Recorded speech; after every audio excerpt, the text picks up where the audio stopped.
Fredric Aasbo. I like it. That's what it has to do. Last year he took the gold, so it makes sense that he's running with it. Sometimes gold gets a little played out in some communities, and honestly it looks a little cringe, but in cars, like, there are no rules. You know, I will say, I'm not liking this whole shape right here. It looks a little lost, you know, looking for meaning in life.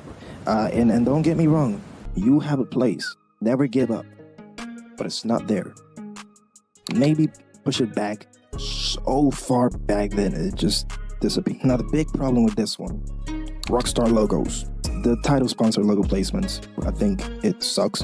You know, I'd like to see a star maybe be a little bigger. Don't be afraid to have it get corrupt in some points, maybe twist it a little bit. I don't know, but that fun. In life, you need to make sacrifices. Sometimes you need to choose one or the other if you're not willing to at least try to make it work. Because where they are right now cannot be. It doesn't flow, looks like a toxic relationship. Needs to end. Overall, I'll put it on good.